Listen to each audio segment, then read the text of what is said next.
The town of Elmridge wasn't known for anything extraordinary. No one came there for sightseeing. It wasn't on any major highway. It had no grand history, no claim to fame. But it had quiet, and it had routine, a modest rhythm that comforted those who'd grown up there. People liked things predictable in Elmridge. Same coffee shop chatter, same winding sidewalks, same faces in the grocery store every Tuesday evening. At the edge of this town sat a one-level brick building with a faded sign, Carter's Market. Outside, tied to a worn wooden bench, sat Valora, 10-year-old German shepherd whose once vibrant coat now showed streaks of gray. He didn't bark at passersby, he didn't beg for food. He just sat, watching, waiting, as though remembering. Joe Carter, the store's owner and a Vietnam vet in his 70s, was the only person Valor allowed near his food bowl.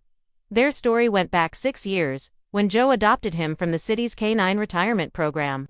Valor had once been a decorated police dog, but when his handler died in a car crash, no one stepped up to claim him until Joe saw his picture in the local paper and something unspoken passed between man and dog.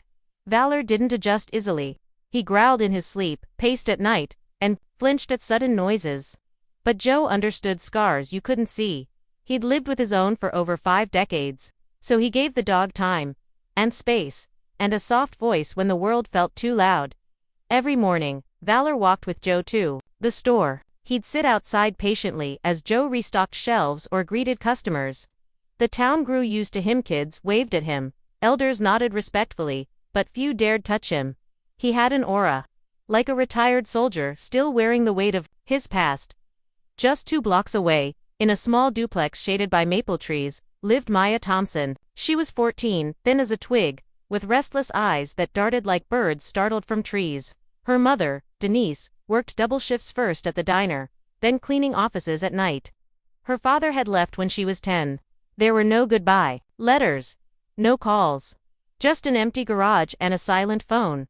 Maya was used to being alone. After school, she made her own meals, finished homework on the porch, and read old library books until sleep came. Her world was quiet, but not peaceful. It was the kind of quiet that comes from being forgotten. She passed Carter's Market every day, always glancing toward the old dog. Something about him intrigued her. She never got close, but she'd stop across the street, watch him a moment, then continue on. Valor never barked. He simply lifted his head, met her gaze, then returned to his stillness. It became their silent ritual. What no one saw, what Maya never shared, was that school was her daily battlefield. Girls whispered about her clothes, boys mocked her silence. She never fought back. She just waited for the bell and slipped away. She knew from experience that drawing attention only brought more pain. And yet, despite everything, Maya held on to hope. It flickered faintly like the last candle before the wind, but it was there. She wanted to believe in goodness, in kindness. She just didn't know where to find it. Certainly not among her peers. Not in teachers too busy to notice. Not in the people who walked past her mother every day, never seeing her exhaustion. One overcast Thursday, a light drizzle misted the sidewalks. Joe was inside, arranging produce. Valor sat outside, eyes scanning the street as usual. Maya passed by slower than usual. She looked pale, tired. She lingered a few seconds longer, her hand twitching at her side. Valor tilted his head. He didn't move, but his gaze locked on her. Maya lowered her eyes and walked on. That would be the last time they passed each other as strangers, because the next time they met, it wouldn't be from across the street. It would be under stormy skies, with scraped knees and tear-streaked cheeks, and the world would no longer be able to look away. Valor had not always belonged to quiet sidewalks and old benches. In a different life, he'd run through alleyways in pursuit of criminals, sniffed out danger buried in places people wouldn't think to look, and stood firm beside a man who trusted him more than anyone else on earth, Officer Raymond Doyle Ray. To his friends had been Valor's handler for 6 years. They met when Valor was barely a year old, a bundle of drive and instinct. Ray had chosen him from a litter of recruits because of one thing: Valor never looked away. Even as a pup, when the others barked or squirmed, he stared straight back, unafraid. Focused. Their bond grew with sweat and pain and long hours. They trained together at dawn, ran drills at dusk, worked double shifts in dangerous neighborhoods. Ray wasn't married, didn't have kids. In a way, Valor became both partner and family. Their reputation in the precinct became legend. Drug busts, search and rescue. One time, they pulled a missing child from a sewer pipe after Valor refused to give up the scent. Another time, during a home invasion, Valor took a bullet to his side while protecting a child hiding in a closet. He recovered. Returned to work. He always returned. But fate doesn't measure loyalty when it strikes. One rainy evening, while responding to a domestic violence call, Ray's cruiser was struck head-on by a drunk driver. The impact was instant. Ray didn't make it. Valor survived with minor injuries, but something broke inside him that day. The department held a ceremony. Officers in dress blues saluted. The mayor spoke. Valor sat beside Ray's casket, unmoving, as if willing him to return.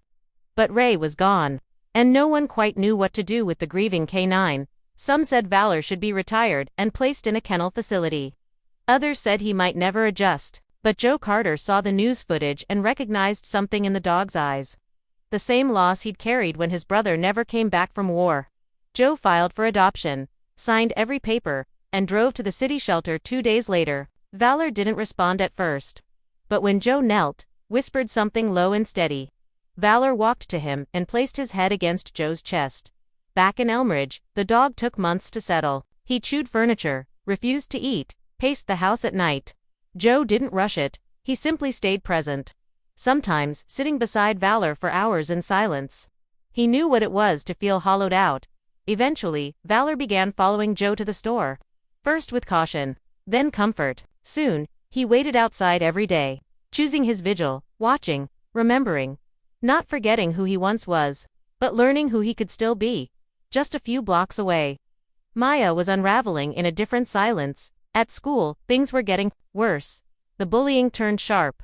Comments about her hand-me-down shoes, about her silence, about her father, who must have left because she wasn't worth staying for. The words weren't shouted, but whispered, which, somehow, made them stick deeper. Maya never responded. She'd perfected invisibility.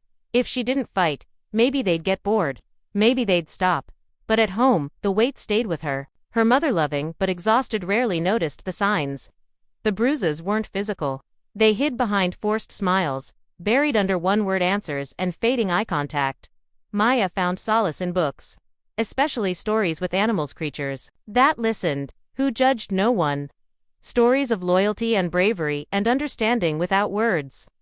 Sometimes, she'd imagine Valor from across the street was one of those dogs. A protector in disguise. She never dared approach, but every glance they shared felt oddly grounding. That week, her English class began a poetry assignment. Write a letter to someone or something that has never spoken to you, but you wish could understand you. Maya chose Valor. She didn't tell anyone. She wrote it in her journal, instead of the assignment sheet. And in that quiet letter, she told him everything. How it felt to be invisible.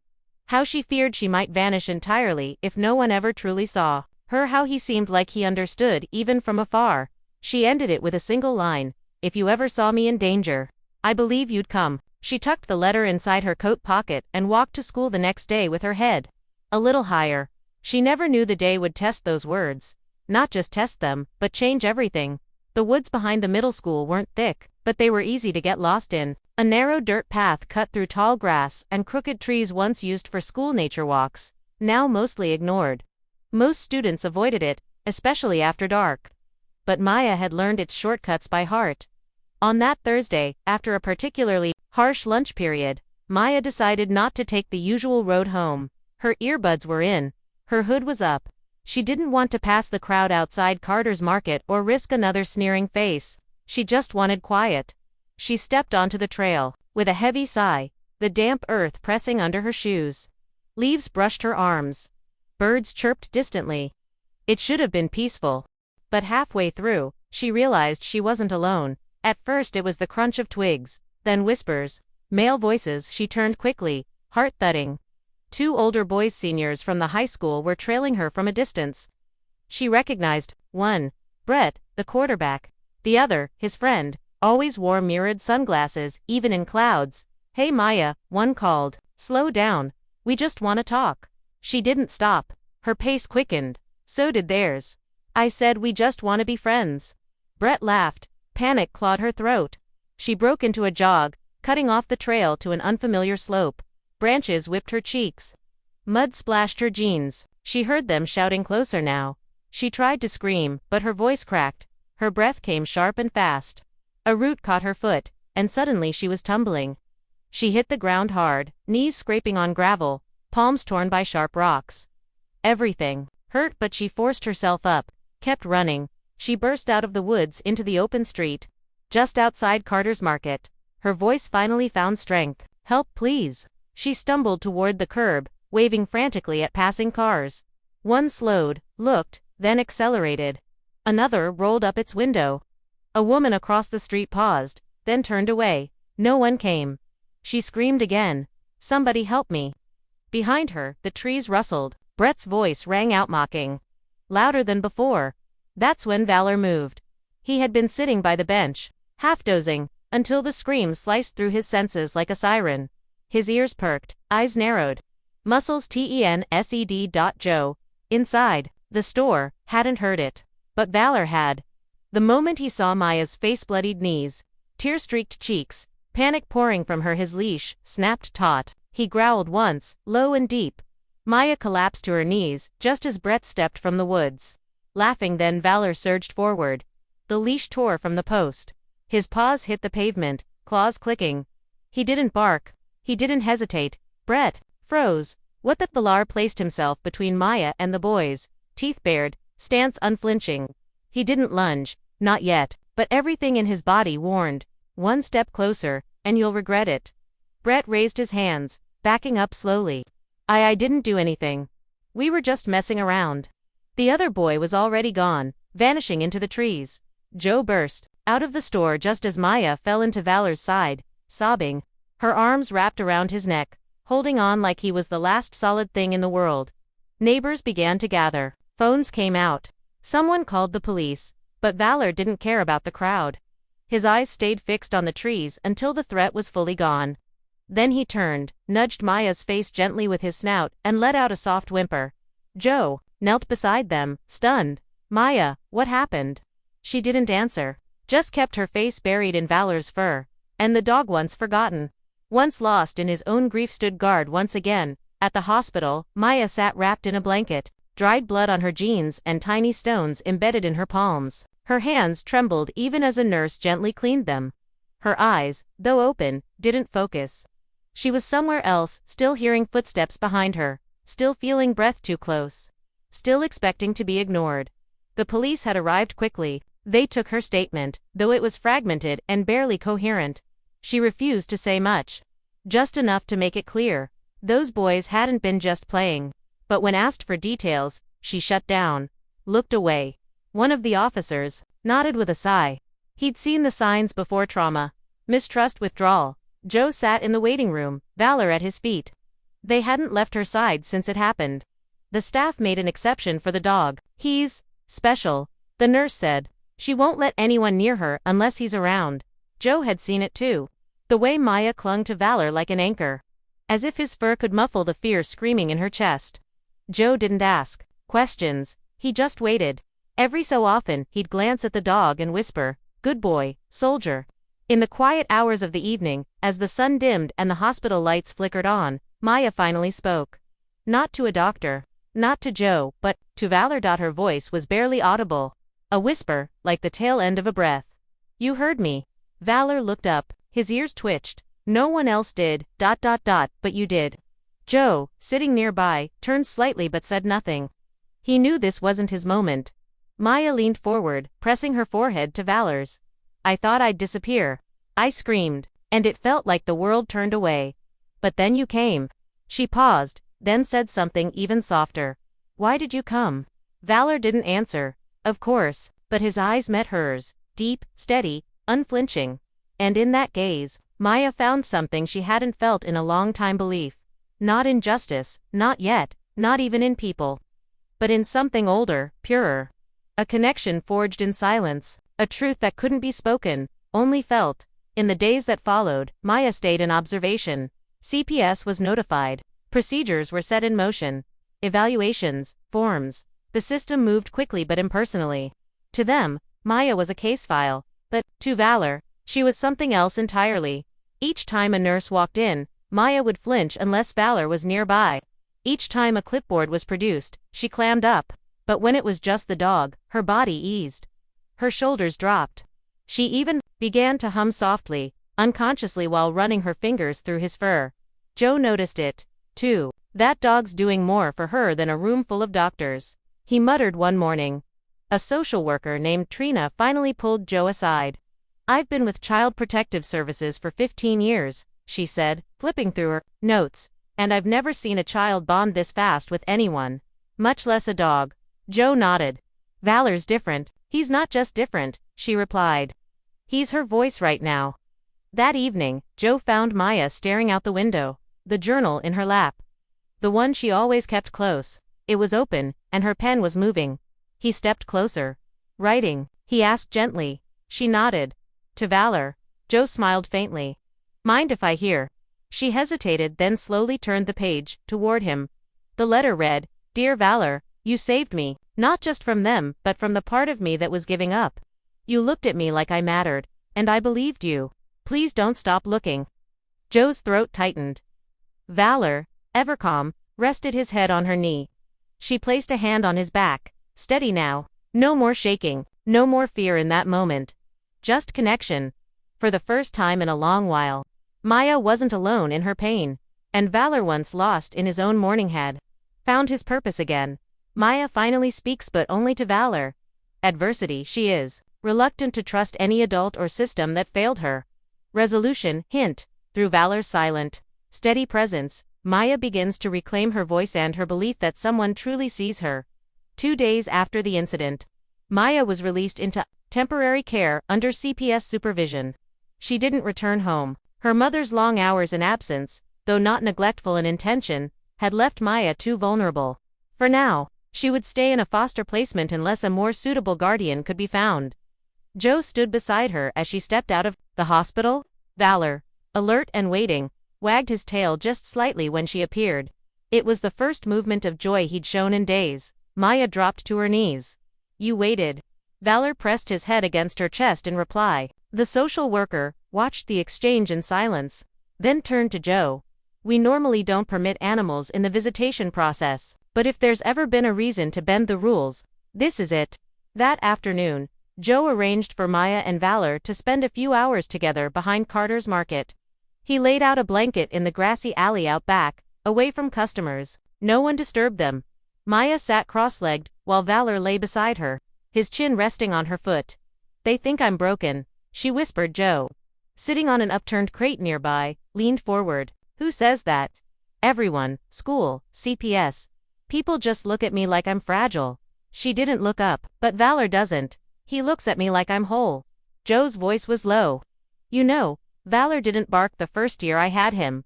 Not once. She glanced at him. Really, not a sound, just watched, waited. He'd been through a lot, lost someone he trusted. Sound familiar? Her fingers tightened in Valor's fur. Joe continued, but one night, there was a storm. Loud thunder. The power went out. I dropped a lamp and cut. My hand didn't even realize how deep it was. But Valor barked loud, sharp, nonstop until the neighbor checked in and got help. That bark saved me. He looked at her then. Sometimes, we find our voice when someone else really needs us to speak. Maya stayed quiet for a moment, then said, maybe he's saving me again. That night, Trina made a call. Joe had quietly asked if fostering Maya himself was an option. He had no children, plenty of space, and Valor, who, by now, was half of Maya's emotional lifeline. I've never done this, Joe admitted, but I think she belongs with someone who sees her. Trina's voice softened. And I think she sees you, too. Approval wouldn't be immediate.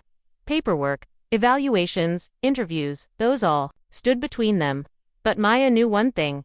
In the quiet between chaos and clarity, she finally felt safe. That weekend, with a temporary arrangement approved, Maya slept at Joe's for the first time. She curled up on the old couch, blanket tucked under her chin. Valor laid across the floor beneath her, eyes open, ever watchful. And when Joe peeked in before heading to bed, he found her asleep with one arm draped down, fingers resting gently on Valor's back. She didn't wake up in fear that night. She woke up home. Have you ever had a moment where an animal seemed to know just what you needed? Share it below. We'd love to hear your story by the following week. The story had begun to spread. First it was local, retired K9 saves girl from attempted assault. Then regional news picked it up. And soon, media vans circled the quiet corners of Elmridge like curious birds peering into a nest. Cameras tried to catch glimpses of Maya. Reporters asked Joe if Valor would pose for a photo. He refused every time. "This isn't a photo opportunity," he said. "This is a child's life." But the attention came with consequences. Brett and his friend were identified and taken into custody pending investigation. Both denied any wrongdoing, calling it a joke. The school was placed under scrutiny for ignoring ongoing bullying complaints, and CPS accelerated their case reviews. Maya, meanwhile, kept her world small. She only spoke openly around Joe, only smiled with Valor. At night, she sat on the porch, watching the stars with the dog beside her. The noise of attention, questions, and headlines, all of it faded in that silence. But then came the knock at the door. A woman from the regional CPS office introduced herself with a clipboard and a polite smile that never touched her eyes. "I understand Mr. Carter has applied for temporary guardianship," she said to Trina, who had met her there. "But given his age and the nature of the case, we believe Maya might be better placed with a long-term foster family in Clearwater, a facility more suited to trauma support." Maya overheard the conversation from the hallway. She stepped into the room, her voice quiet but unshaken. "I'm not going." The woman blinked. "Sweetheart, I understand this is difficult, but no," Maya repeated. "You weren't there." "He was. Valor was." Joe stood beside her, jaw tight but calm. "If you think age disqualifies love, ma'am, then maybe you need a new rulebook." Trina tried to intervene. "There's a hearing scheduled. A judge will decide." For the next few days, unease filled the house. Maya barely slept. Valor never left her side. Joe, in quiet moments, wondered if the system would take away the very thing that had begun to heal her. On the morning of the hearing, Joe offered Maya his hand. She took it. Valor followed at her side, not needing a leash. When they entered the courthouse, the bailiff frowned. "No dogs allowed." But the judge, an older woman who had read the entire case file and news articles, raised a hand. "That dog stays. He's part of this testimony." During the hearing, Maya was asked to speak. She looked down, then at Joe. Then at Valor. "I was screaming for help," she said softly, "and no one came. Except him. And I want to stay where I'm seen. Where I'm safe, where I matter." Her voice shook at the end. But she didn't cry. The judge leaned forward. "And do you believe Mr. Carter can continue providing that safety?" Maya nodded. "And does the dog help you speak when it's hard?" Another nod. "He helps me remember that not everything is dangerous." The room fell still. Outside, the sun broke through the gray clouds. The judge took a breath, folded her hands and looked over the courtroom. "This case is not only about custody, it's about healing," she said quietly. "What I see here is a unique bond, born not out of convenience, but of necessity and love." With that, she granted Joe temporary guardianship, pending a 6-month review. The room didn't erupt in applause. There was no cheering, but Maya's shoulders dropped, and a breath she hadn't realized she was holding finally escaped. Valor leaned into her side as if he understood. But even with this victory, challenges remained. The trial against Brett and his friend was set in motion. Prosecutors needed Maya's cooperation to press formal charges. And though the legal system would provide some protection, it was Maya's voice that would carry the most weight. At first, she refused. The thought of facing them, of reliving that moment, turned her stomach to ice. One afternoon, Joe found her sitting in the back of the grocery store, Valor curled beside her. Her journal was in her lap again. "You don't have to testify," he said gently. "Not unless you want to." She didn't answer right away. Then she looked up and said, "I do. But I'm scared." Joe nodded. "That's not weakness. That's honesty." The prosecutor allowed a support animal to be present during testimony, citing psychological reliance. It had never been done in Elmridge before, but there was no objection. On the day of the hearing, Maya walked into the courtroom with Valor at her side, chin slightly raised. The room fell silent. Even the defendants looked away. She stood before the court and told her story. Her voice quivered, but did not break. She spoke of fear, of isolation, of being unseen. And then of a dog who didn't turn away. "They saw me as prey," she said, motioning toward the boys, "but he saw me as a person." The courtroom listened. really listened. When she stepped down, the judge removed her glasses and simply said, "Thank you for your courage." Outside, a crowd had gathered, reporters waited, cameras poised. Maya looked at Joe. He asked, "Want to go out the back?" She shook her head. Together, with Valor leading the way, they stepped through the front doors, not to give a statement, but to reclaim space. That moment was hers. The months that followed weren't easy, but they were healing. Maya stayed with Joe. Her placement officially extended. Valor, ever steady, became more than just her protector. He became her companion in quiet moments, her confidant during nightmares, her reason to smile during long silences. Therapists noticed the change. Where once she was closed off, she now engaged with hesitation, yes, but with growing trust. She began speaking in full sentences, then paragraphs. Eventually, she started writing again, not just in her journal, but poems, essays, and letters to other survivors she'd never met. Joe took notice, too. Her eyes didn't dart as much. Her steps were surer. Her laughter, though rare, was real. At school, she returned under a new plan. Smaller classes, emotional support. And though whispers still lingered in hallways, no one dared approach her with cruelty again. Not after what she'd faced. And not with Valor occasionally joining her during school visits under a special permit. Maya even began volunteering at the local animal shelter with Joe's help. "I want to help the ones who don't have a voice," she explained one day, petting a timid rescue pup, "like Valor helped me." 6 months later, the guardianship hearing arrived. Joe, now fully prepared with legal documents and support letters from therapists, teachers, and the local sheriff, stood beside Maya as the judge reviewed the case. "I've rarely seen such a transformation," the judge said, smiling. "But more than that, I see a home." She looked at Joe. "Your guardianship is approved, indefinitely." Maya gripped his hand tightly, blinking back tears. Joe gave her a small nod. "Welcome home, kiddo." As for Valor, he didn't react with fanfare. He simply sat quietly at Maya's side, his eyes soft, his posture calm, but if you looked closely, you could see it, his tail, gently wagging. He knew he had completed one mission and begun another. 3 years passed. The town of Elmridge hadn't changed much, but Maya had. Now 17. She stood confidently on the stage of the local community center, addressing an audience gathered for the annual Voices for the Voiceless Animal Therapy event. Behind her stood a large framed photograph, a younger Maya clutching Valor on the courthouse steps, both of them solemn, resilient. Valor lay at her feet, his coat now silver gray, his movements slower, but his eyes, those deep, steady eyes, hadn't lost their spark. Maya glanced down at him before speaking. "When I was at my lowest," she said to the audience, "this dog did what no adult dared. He saw me. He came when no one else did, and through him, I learned how to find my voice." Her voice didn't tremble anymore. Her hands didn't fidget. She spoke like someone who'd not only survived but grown. "He saved me," she continued. "But he didn't do it alone. Joe gave me a home. And this town, over time, gave me belonging. So today, I speak for the animals who wait behind shelter walls, for the kids who feel invisible, and for the heroes who walk on 4 legs, never asking for praise." As she ended her speech, Maya knelt beside Valor and placed a ribbon around his neck, a blue medallion engraved with 2 simple words, "My guardian." She whispered, just loud enough for him to hear, "You were never just a dog. You were my miracle." And though the room was silent, every heart knew that bond had changed everything. How do you hope the bond between Maya and Valor continues? Share your thoughts. We read every comment. Late one evening, long after the guests from the event had gone home, Joe sat at the kitchen table with a pen in hand. A warm cup of tea steamed beside him. Across the room, Maya slept curled on the couch, a book open on her chest.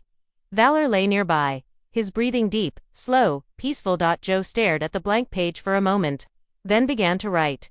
"Dear Valor, I don't know if dogs understand words the way we do, but I believe you understand. Hearts, you certainly understood mine when I thought no one could. And then, somehow, you understood hers when she couldn't speak a word. You saw us both. You chose us both. You've carried burdens no animal should have to bear. And yet, you still walk with pride, still protect with purpose. You didn't just rescue Maya. You reminded me that love has no expiration, that family is something we build, one quiet, steadfast moment at a time." If one day you grow too tired to follow her steps, know this: your legacy already walks ahead, in her strength, in her healing, in the way she now saves others. You were never just a dog, Valor. You were a bridge, a soldier, a gift. Joe folded the letter and tucked it into Valor's old service vest, now kept in a box, right beside Maya's childhood journal. Outside, the stars blinked gently over Elm Ridge. Inside, three souls once broken, now whole rested under one roof, together, always.